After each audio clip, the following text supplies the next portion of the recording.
Bapak, kami bersyukur sekali sore hari ini kami boleh berkumpul kembali, menyembah Tuhan, menikmati hadirat Tuhan, dikuatkan oleh lagu-lagu pujian, bahwa Tuhan sanggup, tidak pernah terlambat, kasih karunia Tuhan, your mercy itu flowing, Tuhan sedang merenda kehidupan kami. Terima kasih Tuhan untuk banyak janji-janji-Mu yang disampaikan lewat lagu-lagu pujian tadi Tuhan. Kami berdoa sungguh-sungguh supaya apa yang sudah kami naikkan melalui pujian tadi boleh menguatkan hati kami, memberikan harapan baru dalam kehidupan kami. Sekarang kami ingin siapkan hati kami untuk mendengar firman Tuhan.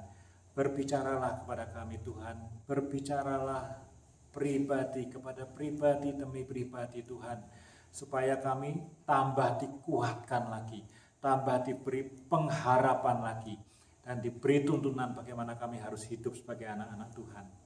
Terima kasih Tuhan Yesus, kami serahkan waktu ke depan sekali lagi dalam tangan Tuhan. Di dalam nama Yesus kami berdoa dan mengucap syukur. Amin. Mari kita buka Alkitab, Injil Markus. Injil Markus ya.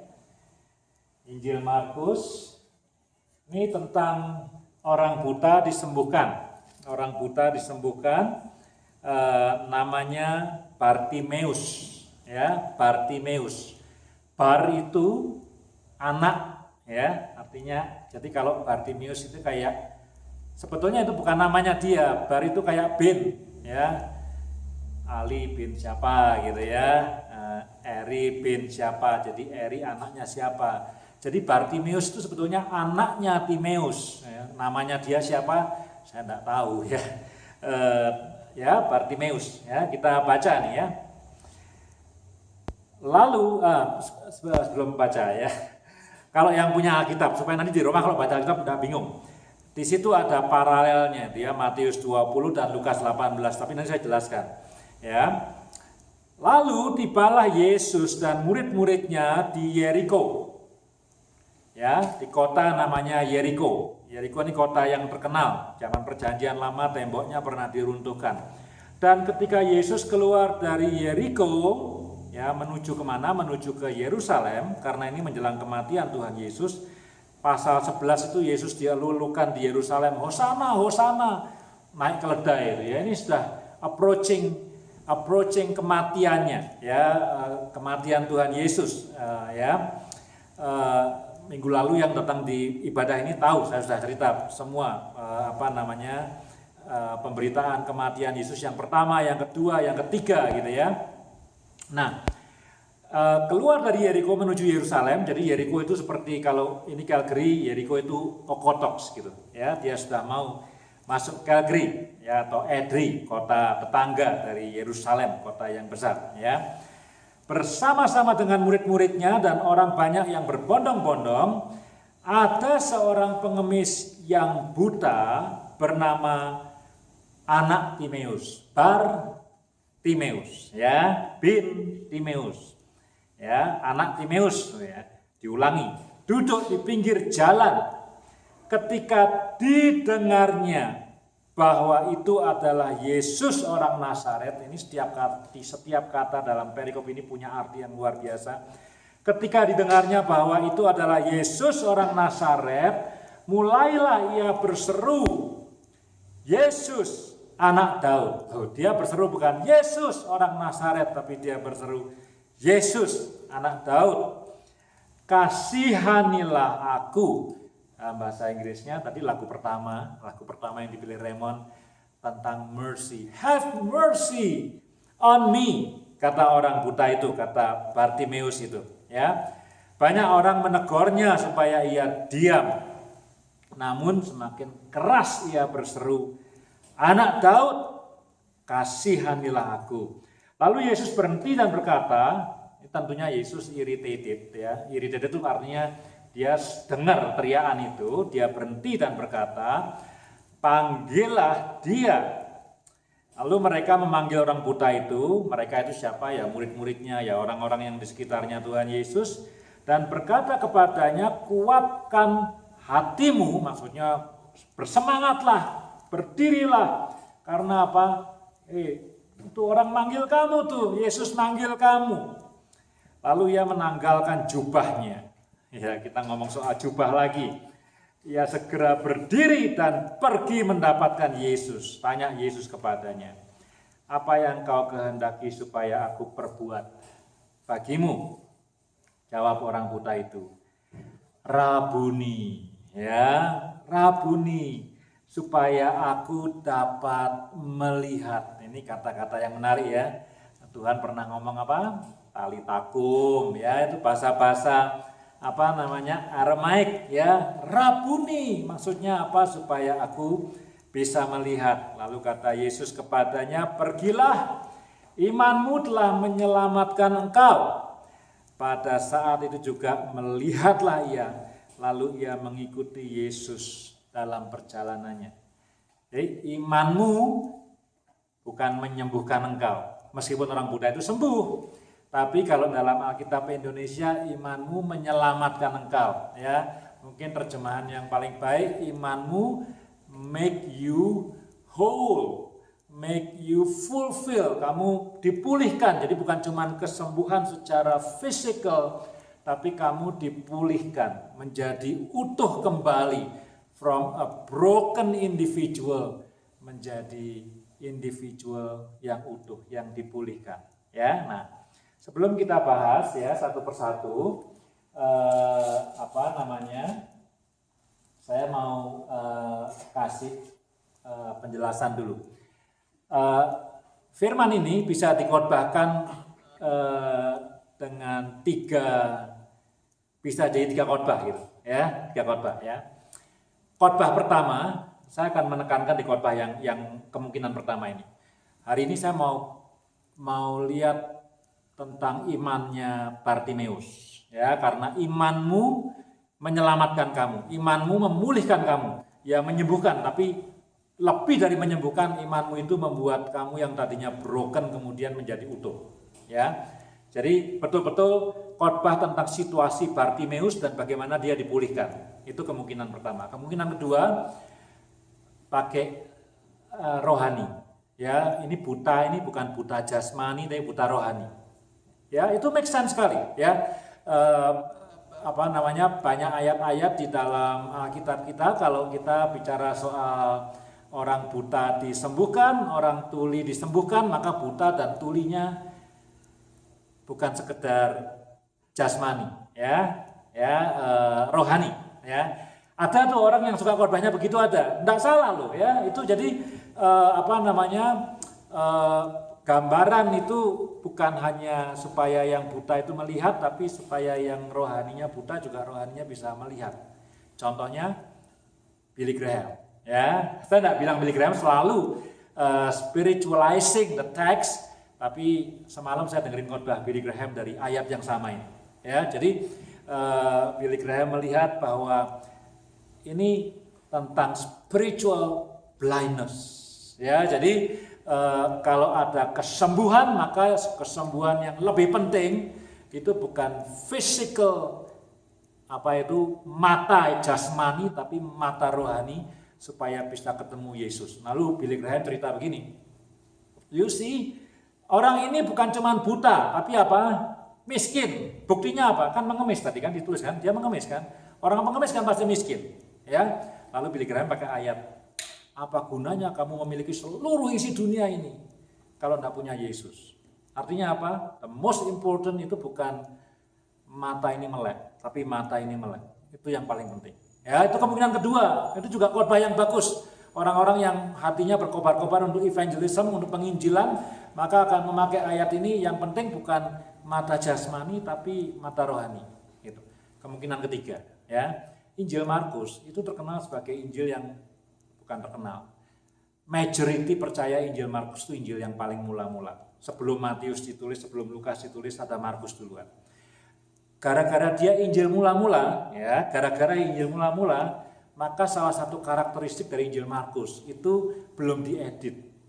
Nah, Matius ngedit dong. Ini ada Injil nih. Terus dia mau bikin buku yang kedua based on the first book. Ya, dia edit. Edit itu apa? Diperhalus, ya, bikin supaya enak dibaca, supaya marketable, ya ada yang beli. Kalau ngapain nulis buku nggak ada yang beli kan? Apalagi Lukas itu editnya lebih bagus lagi daripada Matius gitu. Nah, Markus ini tidak diedit, akibatnya apa? Kasar, ya. Jadi Yesus dalam Injil Markus itu kasar. Kalau dia bilang blind, itu kadang-kadang dia mau ngomong soal murid-muridnya. Jadi murid-muridnya Yesus di dalam Injil Markus itu kalau mau dilukiskan, ini bukan melukiskan Yesus ya, melukiskan ke-12 murid ya. Dalam Injil Markus tuh murid Yesus tuh bodoh banget, buta banget, apalagi bebal banget. Nah itu murid Yesus dalam Injil Markus. Di dalam Injil Lukas dan Matius murid Yesus sedikit lebih bagus lah, ya sudah diedit, dipoles gitu ya. Tapi dalam Injil Markus Yesusnya kasar banget gitu ya kepada murid-muridnya. Nah orang bisa khotbah bukan tentang spiritual blindness orang yang tidak percaya Yesus gitu ya, tapi melalui Injil Markus orang juga bisa mengatakan bahwa ada orang-orang Kristen nih, murid-murid Yesus nih, tapi yang masih blind juga. Ya, jadi bisa 3 kemungkinan. Nah, saya tertarik untuk mengamati iman Bartimeus. Ya, tapi sekali lagi itu tadi pertama ya, ada kedua lagi ya sambil belajar. Si Ali udah tawa-ketawa aja nih ya. Ya, kedua, perikop ini dan perikop yang minggu lalu itu ada hubungannya sedikit gitu. Again, ini berkaitan dengan yang ketiga. Minggu lalu masih ingat enggak? Yohanes sama Yakobus minta supaya dikasih duduk di sebelah kanan dan sebelah kirinya Tuhan Yesus. Masih ingat ya? Nah, itu di dalam Matius, ini editingnya Matius, itu yang minta bukan Yohanes sama Yakobus. Ya, maka itu Matius sudah mengedit, yang minta maminya Yakobus sama Yohanes yang minta Tuhan Yesus supaya dua anak ini bisa duduk di sebelah kirinya dan kanannya, sehingga di Matius Yohanes dan Yakobus tidak terlalu jelek. Yang jelek siapa? Maminya yang jelek gitu ya. Tapi di Markus yang jelek Yohanes sama Yakobus, dia minta duduk di sebelah kiri dan kanannya Tuhan Yesus. Dikasih enggak? Ya enggak tahu, tapi enggak dikasih. Yesus bilang apa sih enggak? Tentang siapa yang duduk di sebelah kiri dan kananku, aku enggak berhak memutuskannya. Masih ingat ya ayatnya ya? Tidak berhak untuk memutuskannya. Kan si Yakobus Yohanes datang kepada Yesus bilang, Tuhan kami mau minta sesuatu, penuhilah. Masih ingat ya? Terus Yesus tanya, apa yang kamu mau? Ya toh, duduk di sebelah kiri dan kanan. Kemudian Yesus bilang, singkat cerita, itu bukan hakku untuk memberikannya. Ya, sama dengan Bartimeus, Son of David. Katanya, anak Daud, Yesus, anak Daud, teriak-teriak terus dia. Kamu minta apa sih? Rabuni, aku pengen melihat lagi. Interesting ya, sama Yesus dikasih, lihat dia. Ya, bukan murid Yesus loh, bukan part of the 12, bukan 12 murid Tuhan Yesus, pengemis, kaum marginal, orang miskin, minta sama Tuhan Yesus. Dikasih. Murid Tuhan Yesus, muridnya 2 orang yang on the top, yang merasa saya layak nih duduk di sebelah kiri dan kanannya Tuhan Yesus. Minta sama Yesus, kagak dikasih. Kasihan banget ya. Nah itu Injil Markus tuh ya. Jadi murid-murid Tuhan Yesus kelihatan bodoh sekali, kelihatan bebel sekali, seolah-olah orang buta aja tahu minta yang benar. Kamu muridku tidak tahu minta yang benar, mintanya yang salah gitu, kira-kira begitu ya. Nah, sekarang kita masuk nih ya, masuk ke dalam ayatnya. Saya bilang ini banyak sekali yang yang penting dari kisah ini. Yang pertama, nih saya senang nih orangnya sedikit, jadi kita belajar ya. Nggak pengen cepet-cepet pulang kan? Jangan ngantuk Bu, masih kuat ya. Ya, pertama. Ini mujizat terakhir Tuhan Yesus. Loh ya, pikir-pikir Bartimeus biasa, tidak penting. Ini mujizat terakhirnya Tuhan Yesus. Mungkin ada satu mujizat lagi, tapi mungkin itu beda. Yaitu setelah ini bukan di Injil Markus, ya, di tempat lain Yesus itu cursing the fig tree. Apa itu fig tree itu apa? Buah apa? Apa? arah. Nah, kalau itu mau dikonsider sebagai mujizat, mungkin itu yang terakhir. Tapi mujizat kepada manusia, kepada orang, this is the last one. This is the last one. Ya, jadi pasal 11 Yesus sudah masuk tuh naik keledai ya. Hosana, hosana, dan tidak ada mujizat lagi sudah. Dan ini dia diadili, marah-marah di bait suci, disalib, ya mujizatnya dia bangkit. Tapi mujizat yang objeknya manusia nih, kesembuhan. This is the very last, yang terakhir. Ya, nah, itu buat saya penting sekali. Kenapa ini mujizat terakhir? Ya, nomor 1 tuh ya fakta-faktanya. Mujizat pertama apa? Ini terakhir. Yang pertama apa? Kuis Alkitab aja nih. Ya. Air jadi anggur, ya betul juga ya. Air menjadi anggur di Kana, desa kecil. Kana itu di mana? Kana ada di atas, di utara maksudnya ya, di utara. Israel itu ada utara dan selatan ya. Utaranya itu Samaria, area Samaria gitu ya. Bawahnya Yudea. Kira-kira begitu ya. Nah, Kana itu di atasnya Samaria. Samaria itu bukan kota, it's a region gitu ya. Nah, utara sedikit ada kecil tuh, desa kecil namanya Kana ya. Yeriko ada di selatan. Saya udah bilang kalau Yerusalem itu Calgary, Yeriko itu bisa Edrei, bisa Okotoks, pokoknya kota neighbor yang sebentar lagi udah nyampe ke Yerusalem gitu. Jadi Yesus melakukan mujizat yang pertama di utara tuh ya, di utara di Kana, yang terakhir di selatan. Jadi tidak ada yang tidak tercover oleh mujizat Tuhan Yesus. Dari utara sampai selatan seluruh Israel di-cover oleh mujizat Tuhan Yesus. Tidak cuman di Israel yang baik. Israel yang baik itu Israel yang selatan gitu ya. Dulu kan pecah tuh Israel tuh selatan sama utara tuh ya. Kalau masih ingat sejarah Israel tuh rajanya Abesalomo. Israel yang selatan yang baik dipimpin sama Rehabeam. Israel yang jahat yang utara dipimpin sama Yerobeam gitu. Terus musuhan terus sampai zaman Yesus, yang utara jadi Samaria, yang di bawah jadi Yudea atau Yehuda gitu. Tapi mujizat Tuhan Yesus terjadi bukan cuma di tanah Yudea saja, tapi juga di Samaria. Wah, saya bilang ini cerita ini menarik ini, tahu bahwa ini yang terakhir dan yang pertama itu di Kana. Wah, luar biasa ya, mujizat Tuhan Yesus itu luar biasa. Nah, ya baru pendahuluan tadi. Ya sekarang coba Bartimeus nomor 1. Dia buta. Buta enak nggak? Nggak enak ya. Kalau mau tahu rasanya buta, ya tapi jangan ini kotor ini. Coba maskernya ditutupkan ke mata, itu buta.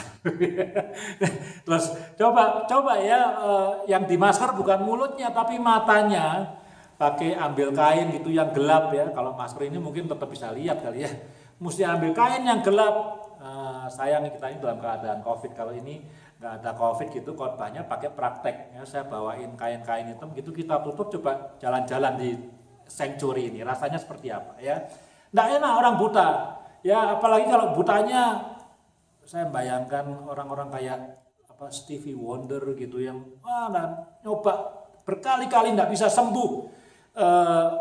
Ya sudah, apa boleh buat, tidak enak sekali gitu ya. Orang buta itu tidak enak sekali. Nomor 1, buta. Tidak ada orang pengen buta. Ya, saya pernah mikir tapi saya tidak mengharapkan.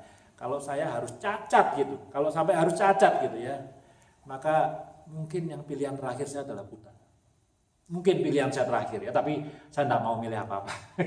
Tapi mungkin kalau suruh milih yang terakhir mungkin buta ya. Nomor 2, miskin. Tadi kita sudah bilang miskin. Enak nggak jadi miskin?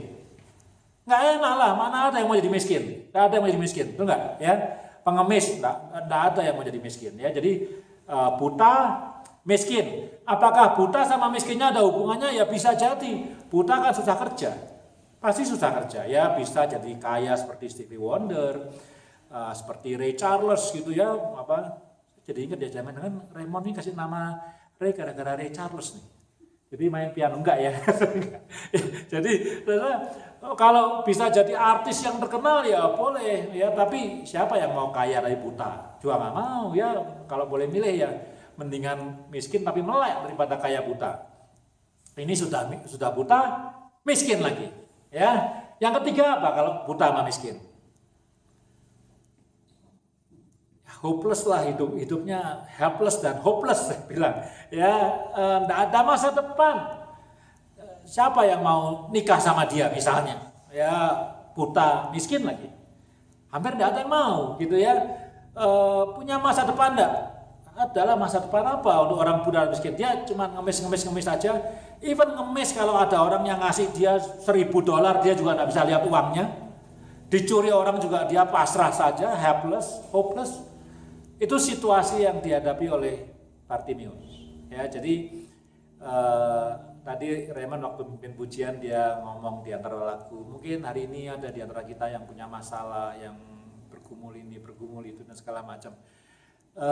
Bartimeus ini helpless dan hopeless dan buta dan miskin, gitu ya. Jadi kita bisa identify ourselves, kita yang ada masalah ya. Masalahnya besar atau kecil, apapun juga, Bartimeus itu bisa kita bisa mengidentifikasikan diri kita dengan Bartimeus. Berikutnya, orang yang disembuhkan Tuhan Yesus dengan mujizat, ya, itu biasanya tidak ada namanya loh. Biasanya tidak ada namanya. Ini ada namanya nih. Nah, saya tadi mau ngasih tahu kan, kalau sudah punya Alkitab bahasa Indonesia, di situ ada paralelnya itu. Nah, di dalam Injil Matius, Markus, dan Lukas itu ada 4 kisah orang buta melek disembuhkan sama Tuhan Yesus. Ya, apakah ini satu kisah atau satu orang yang sama tapi versinya beda-beda atau enggak tahu. Ya. Injil Matius ada 2 orang buta. Di Injil Matius sendiri ada 2 orang buta. Ya, waktu saya kan biasa sebelum khotbah cerita dulu sama Elliot sama Kiver gitu sebelum tidur. Jadi mau khotbah soal Yesus menyembuhkan orang buta. Oh, Elliot langsung, wah I remember. Itu orang buta yang itu ya dikasih tanah diludahin sama Yesus ya? No. Loh, kok ada? Ya ada ya. Nah, Injil Matius itu ada 2 orang buta sembuhkan Tuhan Yesus, pasal 9 dan pasal 20. Kayaknya kalau itu sama dengan Bartimeus yang pasal 20, bukan yang pasal 9. Injil Lukas punya 1 di pasal 18. Tapi Lukas itu dia betul-betul editing sekali. Jadi di dalam Injil Lukas itu orang butanya yang disembuhkan itu mungkin Bartimeus itu ditulis di situ untuk mengantarkan kisah Sakeus. Ya, jadi sebagai pengantar, enggak usah bingung soal itu ya. Dan kemudian Markus yang sekarang ini. Tapi kenapa kita tidak bisa make sure bahwa yang di Lukas dan yang di Matius itu Bartimeus? Karena di sana tidak ada namanya. Cuman Markus saja yang ngasih nama Bartimeus.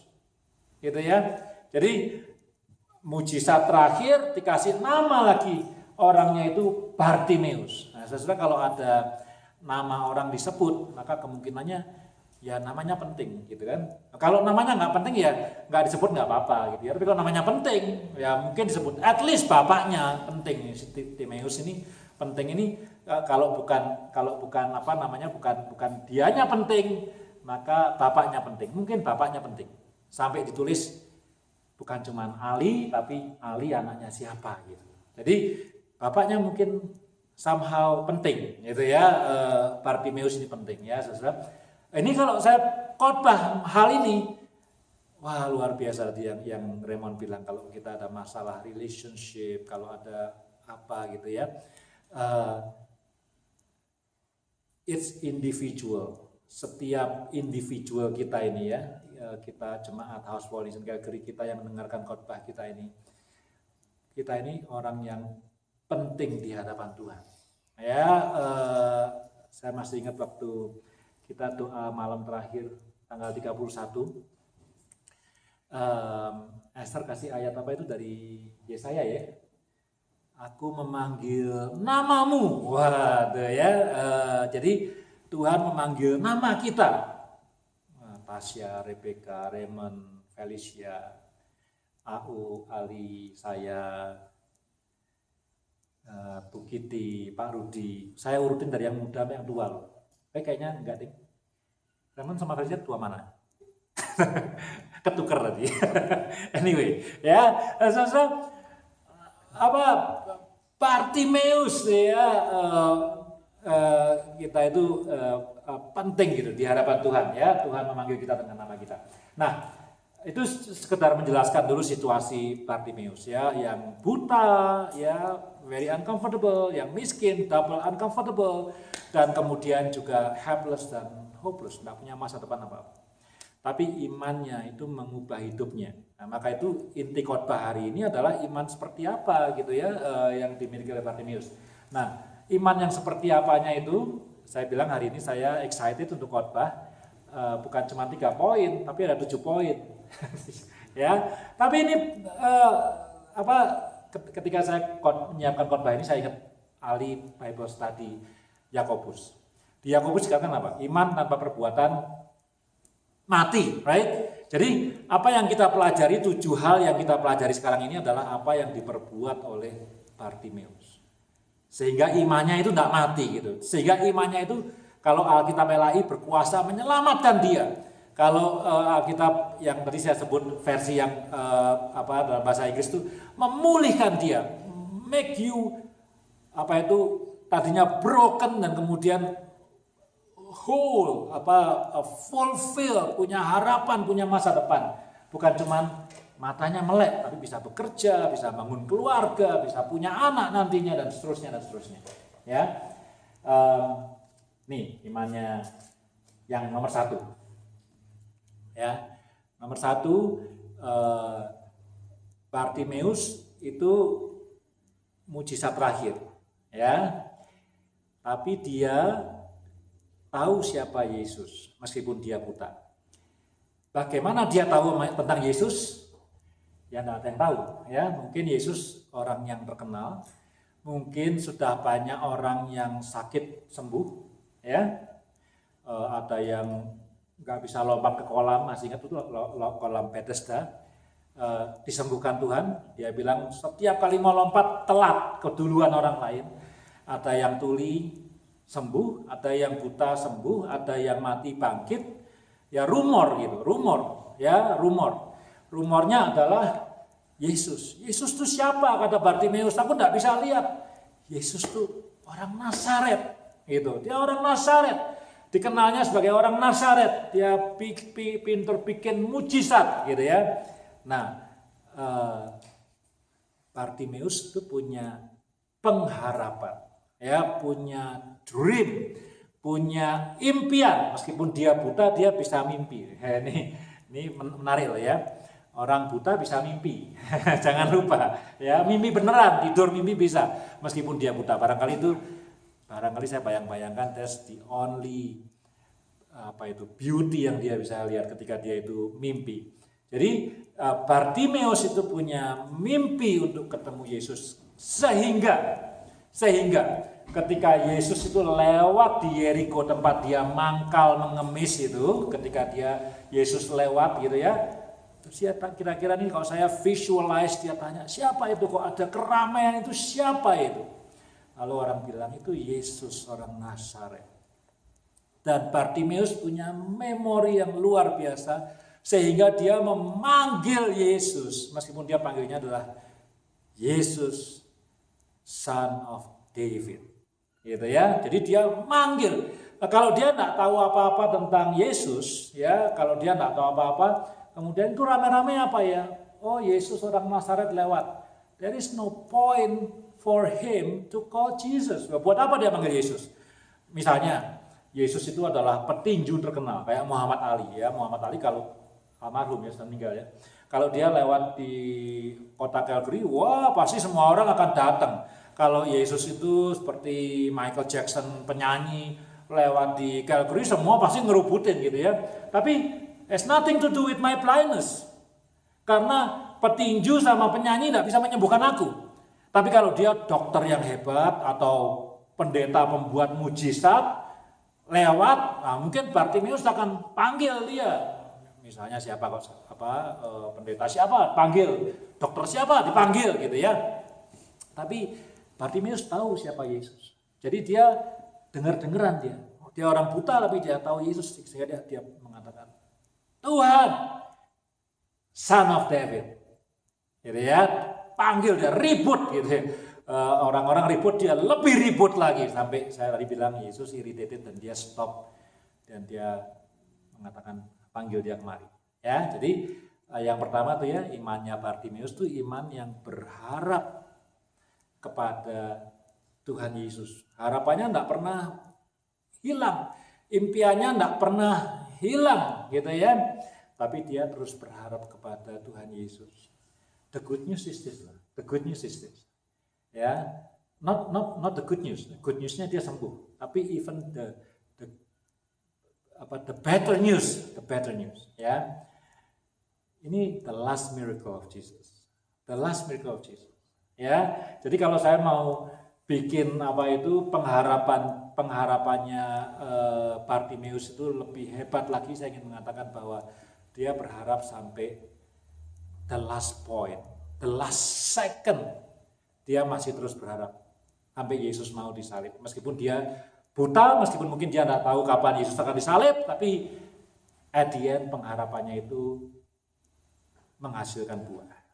Ya, ketemu dengan Tuhan Yesus. Itu pertama, pengharapan. Jadi iman dia itu iman yang berharap kepada Tuhan Yesus. Ya, taunya dari mana? Dari teriakannya, dari cari tahu siapa Yesus, shouting, Son of David, Son of David.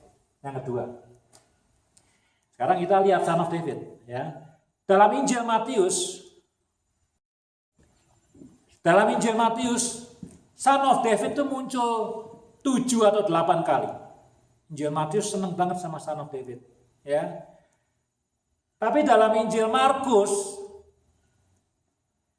kali-kalinya muncul ada 2 kali, ya. Sebenarnya 3 kali Son of David, tapi 2 kali diucapkan oleh Bartimeus. Kan teriaknya 2 kali, Son of David.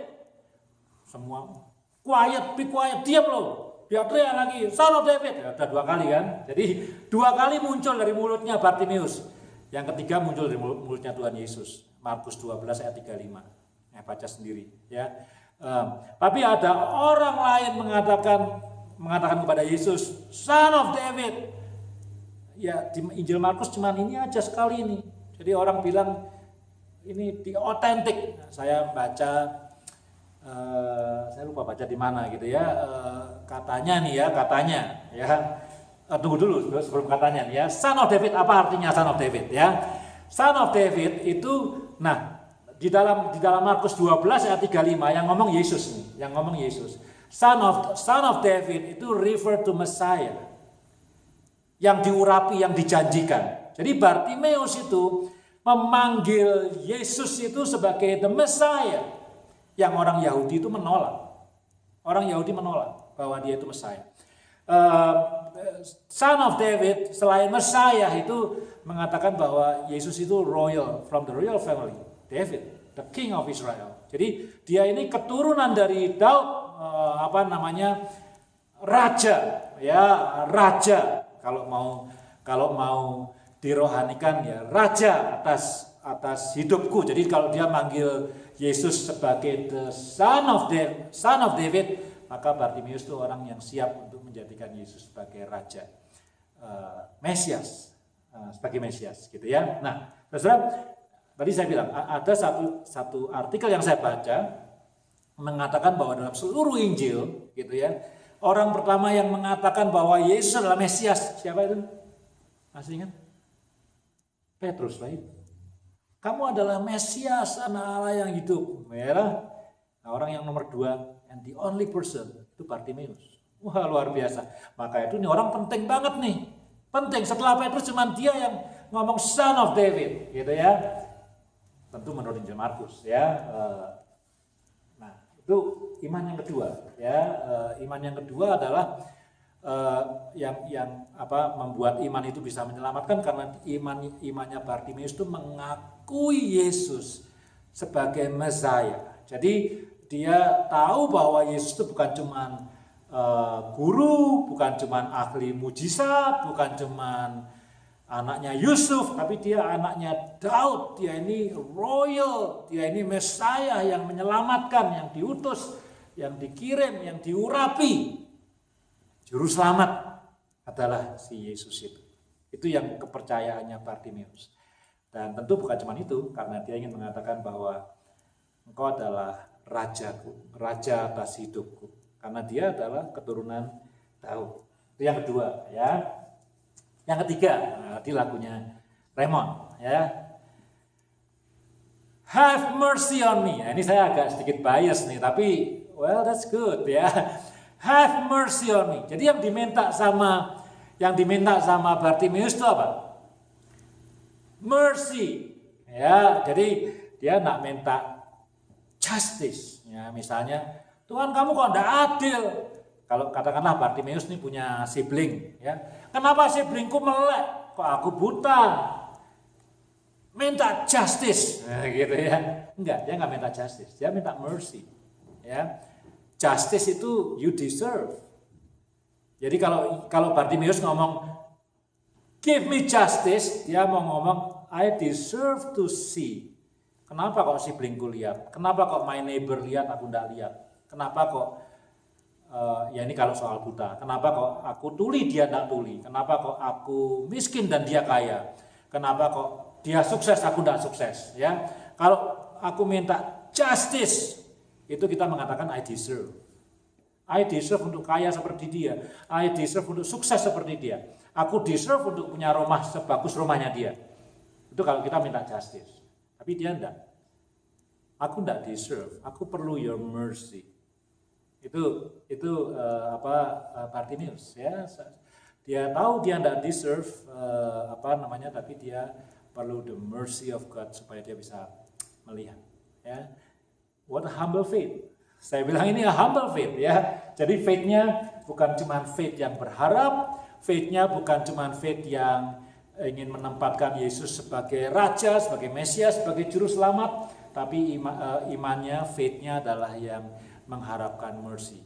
Dia tahu aku tidak deserve untuk bisa melihat, ini bukan salahmu Tuhan, aku tidak deserve, tapi aku perlu mercy dari kamu. Supaya engkau melakukan sesuatu, supaya aku bisa melek. Gitu ya. Nah, itu yang berapa tuh? Yang ketiga ya. Yang keempat, ada 7 kan? Masih 4 lagi. Yang keempat ya. Iman dari Bartimeus ini adalah iman yang persistent. Saya bisa pakai bahasa persistent, bisa pakai bahasa konsisten, apa saja ya. Pantang menyerah, kira-kira begitu. Tidak pernah menyerah ya. Orang-orang bilang quiet, tambahan double dia, son of David, mungkin lebih keras lagi gitu ya. Itu iman yang persisten ya. Saya bukan ingin mengatakan bahwa kita ini harus melawan kehendak Tuhan gitu ya, memaksakan kehendak kita, bukan seperti itu. Tapi saya bilang selama kita masih bisa bernafas, masih diberitahu bahwa kita masih bisa berharap, masih bisa punya iman, ya kita beriman gitu ya, kita persisten bahwa Tuhan itu bisa menolong, Tuhan itu sanggup menolong. Apakah Tuhan akan menolong atau enggak? Ya no one knows, enggak ada yang tahu. Ya, meskipun pendeta besar yang jemaatnya ribuan atau puluhan ribu atau ratusan ribu, atau pendeta seperti saya yang jemaatnya cuma 20-an, ini enggak ada 20 nih ya. Ya, atau bukan pendeta, ya enggak ada yang tahu apa yang akan menjadi keputusan Tuhan. Semua enggak ada yang tahu kok, ya. Jadi apakah orang Kristen yang baru bertobat kemarin atau orang Kristen yang sudah bertobat puluhan tahun juga enggak akan ada yang tahu apa keputusan Tuhan yang akan terjadi besok. Enggak ada yang tahu. Tapi kita dipanggil untuk beriman bahwa Tuhan itu sanggup menolong. Itu tadi lagunya bagus sekali. Tuhan sanggup menolong, ada harapan dan segala macam. Itu iman yang persisten, iman yang konsisten, iman yang terus. Jangan pernah putus asa. Meskipun ya katakanlah kita punya iman, kita buka toko, kita punya iman omsetnya nanti setelah 5 tahun omsetnya 10.000. Hari ini omsetnya masih 2.000. Besok 3.000. Wah. Bangkit semangatnya ya, dari 2.000 naik 3.000. Enggak apa-apa, pelan-pelan. Besoknya lagi 4.000, waduh bang, tapi hari berikutnya turun 2.000. Terus waduh kayaknya nggak bisa nih. Ya kan 10 tahun targetnya ya, tunggu ya, mesti beriman terus gitu ya. Katanya bola itu ya, bola itu bisa naik kalau dia sudah ngantem landasan ground ini, tanah. Jadi supaya dia bisa naik, katanya energi yang paling hebat supaya dia bisa naik itu ketika dipukul. Semakin keras groundnya semakin dia tinggi. Itu kalau main tenis tuh ya. Suka tenis nggak? Lagi heboh nih sekarang nih. Tadi saya ngobrol sama Bu Giti itu soal Novak Djokovic tuh. Ya, dideportasi hari ini dari Australia karena enggak divaksin ya, anyway. Ya, kalau lapangannya keras kayak di US Open gitu, bolanya membalnya tinggi banget gitu. Tapi kalau lapangannya kayak di Wimbledon rumput, wah tricky, atau tanah liat di Prancis gitu, nggak bisa sekencang gitu ya. Jadi kalau jatuhnya semakin sakit, bangkitnya semakin luar biasa. Tapi siapa yang mau sakit jatuhnya? Nggak ada kan? Maunya kan jatuh di kasur. Kalau jatuh di kasur ya sedikit aja naiknya gitu. Jatuhnya di ini mau naiknya tinggi sekali gitu ya. Nah, saudara, perlu persistency. Meskipun dimanapun level kita harus jatuh, harus bangkrut, kalau masih ada harapan terus beriman untuk maju gitu ya. Kecuali kalau kita memilih untuk melakukan sesuatu yang salah atau berdosa. Yang kelima, ini menarik juga ya. Dia menanggalkan jubahnya. Loh, kemarin kita ngomong soal jubah kan, ya, orang kaya, Lukas 16. Jubah itu status sosial gitu ya. Nah, status sosialnya Bartimeus apa? Orang miskin kok gitu. Jadi kalau dia meninggalkan jubahnya, mungkin jubahnya itu robek-robek gitu ya. Ditinggalkan, mungkin he will looks better. Dia mungkin akan kelihatan lebih bagus dengan pakaian yang di dalamnya gitu. Nah, kalau orang kaya yang dalam Lukas 16, kalau dia dicopot jubahnya, dia kelihatan lebih buruk. Tapi kalau Bartimeus mungkin kelihatan lebih bagus gitu ya. Tapi saya pikir ayat ini tidak bicara soal status sosial. Ayat ini bicara soal bagaimana Bartimeus itu ingin segera bertemu dengan Tuhan Yesus. Dan segala hal yang membebani dia, yang membuat langkahnya itu berat untuk ketemu dengan Tuhan Yesus, dia buka. Dia pengen secepat-cepatnya. Dia tidak mau miss the opportunity. Ya, nanti kalau bentar lagi Yesusnya lewat, tidak sabar nungguin dia bagaimana. Dia tidak mau miss the opportunity. Dia tanggalkan jubahnya supaya enteng badannya dan kemudian lari kepada Tuhan Yesus. Bagaimana caranya tidak tahu, dia buta. Ya, tidak tahu, tapi dia tinggalkan semuanya. Itu imannya Bartimeus tuh. Ya, kalau kita mau lari cepat, ya jangan pakai pakaian yang tebel-tebel ya. Kalau ada orang punya kemampuan yang sama, yang satu bawa beban yang lebih banyak, yang selalu tidak bawa beban apa-apa, maka secara teori yang tidak punya beban apa-apa akan sampai finish dengan lebih cepat ya, akan lebih sukses jadi juara gitu ya. Nah, kita juga begitu dalam beriman kepada Tuhan Yesus, kita perlu meninggalkan beban-beban yang mungkin menghalangi iman kita untuk bisa bertumbuh. Ya, tidak tahu beban itu apa. Bisa dosa, bisa kebiasaan buruk, bisa kekhawatiran, bisa masa lalu. Saya pernah khotbah soal itu, tidak usah diulang lagi. Bisa trauma masa lalu, segala beban gitu ya, mesti ditinggalkan. Ya, seperti Bartimeus. Ya. Yang keenam, imannya Bartimeus, fokus. Kamu mau apa? Satu kata aja, Rabuni. Ya cukup, Rabuni itu artinya aku mau melihat kembali, gitu ya. Fokusnya jelas, gitu. Jadi Bartimeus nih di atas angin ini, ya. Kamu mau apa? Ya ditanya Yesus, gitu. Kamu mau apa? Wah, di atas angin. Dia bilang, mau rumah gedong, dikasih juga mungkin sama Tuhan Yesus, gitu. Mau apa? Dikasih juga sama Tuhan Yesus. Tapi dia imannya fokus.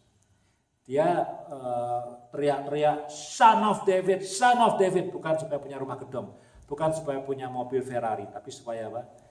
Supaya Rabuni, supaya aku bisa melihat. Ya, jadi saudara, apa yang kita perjuangkan, kita perlu fokus di situ. Apa yang kita doakan, kita perlu fokus di situ. Ya, kita semua sama-sama belajar. Ya, kadang-kadang orang Kristen hari ini berdoa untuk apa, doanya belum dijawab, besok usah doa untuk yang lainnya. Gitu. Belum dijawab doa yang hari Selasa, hari Rabu udah doa yang lainnya lagi. Ya, jadi doanya kadang basa-basi. We don't really need it gitu. Cuman basa-basi ngomong sama Tuhan gitu ya. Tapi Bartimeus tiap hari mengimpikan pengen bisa lihat. Karena apa? Karena dia buta. Ya, kalau kita mendoakan orang yang sakit pengen sembuh, kita doakan. Besok mungkin lupa. Lusa ketemu lagi, oh iya aku doain. Kenapa kita lupa? Yang sakit bukan kita, yang sakit dia. Dia tidak pernah lupa, dia minta terus supaya dia sembuh. Karena dia sakit dan dia tahu sakitnya itu tidak enak. Gitu ya. Nah, Bartimeus buta, tiap hari dia pengen bisa melihat. Yang terakhir, setelah dia melek, dia ngapain? Dia ikut Yesus. Ya, jadi imannya mengikut Yesus. Bukan cuma percaya, tapi ikut Yesus. Saya pernah kasih ilustrasi yang bagus ya. Ini ilustrasi ini adalah ilustrasi mengenai pertobatan ya. Kita percaya enggak Air Canada bisa membawa kita dari Calgary ke Vancouver? Percaya, right? Siapa yang nggak percaya zaman gini? Pesawat bukan barang yang aneh gitu ya. Kalau itu mungkin permulaan abad lalu, ketika orang masih coba-coba terbang gitu ya, siapa itu Wright bersaudara bikin pesawat jatuh, mati dan segala macam, mungkin kita bisa nggak ya? Jangan-jangan tengah jalan jatuh lagi pesawatnya ya. Tapi zaman gini meskipun masih ada kecelakaan pesawat, orang percaya. Bukan cuma bawa ke Vancouver, dari Calgary bawa ke Jepang juga bisa ya. Mau terbang kemana juga bisa. Sekarang percaya enggak bisa ke bulan? Saya rasa percaya, kita percaya pesawat bisa ke bulan. Saya pesawat antariksa gitu ya. Percaya orang, ya percaya. Tapi saudara, kalau kita enggak naik ke pesawat itu, kita enggak akan kemana-mana. Kita enggak akan sampai ke Vancouver, enggak akan sampai ke Jepang, enggak akan sampai ke bulan. Kita cuman, percaya itu pesawat itu bisa ke bulan. Percaya dia bisa ke Vancouver, tapi kita enggak akan sampai kemana-mana. Ya, ikut Yesus juga gitu. Kalau kita cuma percaya Yesus, semua yang di Alkitab itu percaya aja. Kita juga tidak akan kemana-mana. Kita mesti ngikut Yesus. Artinya apa? Apa yang dia kerjain ya kita mesti kerjain. Kira-kira begitu. Meneladani Tuhan Yesus. Tentu kita tidak bisa disalib. Ya mana bisa kita disalib Tuhan Yesus ya. Cuman Yesus yang bisa seperti itu dan one is enough. And it's done for everybody, is done. Yesus sudah cukup gitu. Tapi minggu lalu kita bicara soal kita dipanggil untuk menderita, ya, untuk memberitakan Injil, jadi saksi, ikut karakternya Tuhan Yesus. Bartimeus, dia sembuh, dia tidak lupa, dia ikut Tuhan Yesus. Ya, itu iman yang ketujuh. Ya, ini penutup nih. Yang udah mau tutup ya. Yang pertama, penutupnya 3. Yang pertama, ya, simple. Jangan pernah berhenti berharap. Ya, saya terkesan sekali dengan kisah ini karena apa? Ini mujizat yang terakhir. Ya, Bartimeus tidak tahu kapan dia dengar soal Tuhan Yesus, tapi yakin dia pernah dengar itu, sehingga ketika dikatakan bahwa Yesus orang Nazaret itu lewat, dia udah siap. Yang dipanggil bukan Jesus of Nazareth, yang dipanggil adalah Son of David. Jadi selama dia belum ketemu Yesus, dia udah mupuk terus imannya.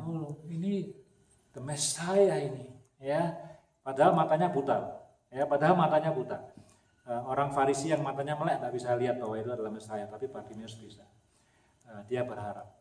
Jangan pernah berhenti berharap gitu ya, karena Bartimeus adalah orang yang mendapatkan kesempatan disembuhkan sebagai yang terakhir ya. Saya tidak bilang bahwa mujizat Tuhan akan terakhir, bukan, tapi apa yang kita bisa belajar, apa yang kita bisa message yang bisa membuat kita encourage.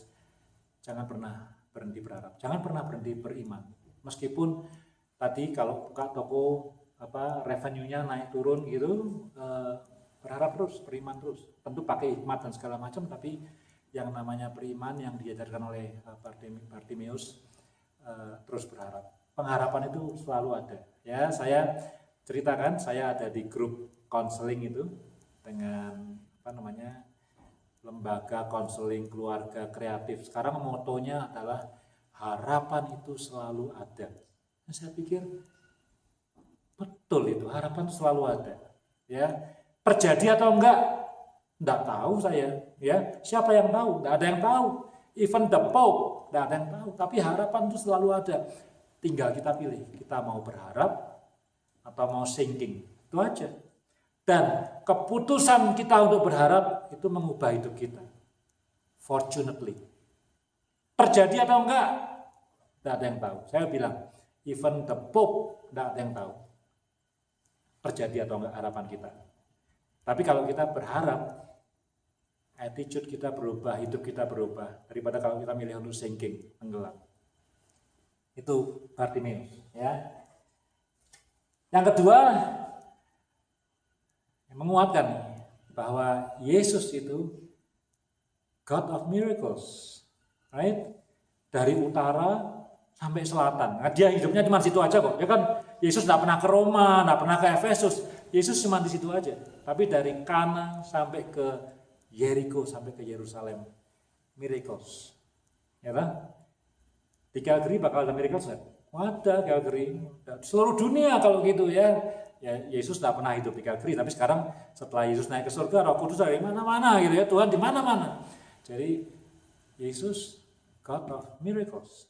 Dia yang kita percaya itu Son of David, the Messiah itu adalah God of miracles. Ya, kita bisa bilang, oh itu ceritanya orang lain tuh.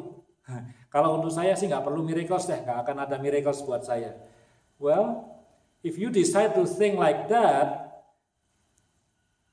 itu akan mempengaruhi hidup kita juga. Ya sudah, gitu ya. Ya toh? Ya, jadi lebih baik mana? Kalau buat saya lebih baik untuk percaya dan mengamini bahwa Yesus itu adalah God of miracles. Yang terakhir, ya, yang terakhir. The essence of faith. Inti daripada iman, ya, inti daripada iman. Banyak orang berpikir, sembuhkan aku dulu, maka aku akan percaya kepadamu. Kepada Tuhan maksudnya, gitu ya. Kita datang pendeta, ya, datang kepada orang sakit. Orang sakitnya bilang, "Nek kalau kamu sembuhkan aku, kalau kamu berdoa, Tuhan sembuhkan aku percaya sama dia." Gitu, ya. Bisa terjadi enggak? Bisa saja, ya, bisa saja. Tapi Bartimeus beda kesaksiannya. Bartimeus tidak seperti itu. Even sebelum ketemu Yesus dia percaya dulu. Dan imannya ini yang menyembuhkan dia. Beda ya. Jadi imannya kepada Yesus sebelum dia sembuh itu yang mengubah hidupnya. Bukan karena dia diubah sama Tuhan Yesus kemudian dia percaya kepada Tuhan Yesus. Kebalik. Ya. Tapi saya tidak bilang yang kedua ini tidak mungkin. Ya mungkin aja, mungkin ada satu insiden orang sakit gitu ya, yang sakit bilang, mungkin yang sakit tidak Kristen, kalau kamu doakan aku sembuh, aku akan percaya Yesus. Bisa aja terjadi. Terus kalau kemudian dia tidak mengingkari janjinya, sakit lagi ya bisa aja gitu ya. Tapi Bartimeus imannya beda kualitasnya, it's a higher class. Dia beriman dulu, tidak tahu sembuh atau enggak. Tapi at the end Tuhan menyembuhkan. That's the essence of faith. Terjadi atau tidak terjadi, I will still have my faith in Christ Jesus, in the Messiah, in the Son of David, the King of my life. Amin. Mau khotbah lagi? Belum ngantuk kan? Senap ya. Ayo kita bangkit berdiri, yuk kita akhiri ibadah kita. Senang saya nih hari ini Bless the Family ya. Ada pokok doa Bapak Ibu Saudara? Anything? No? Let's pray. Bapak di surga, terima kasih untuk firman-Mu pada sore hari ini Tuhan.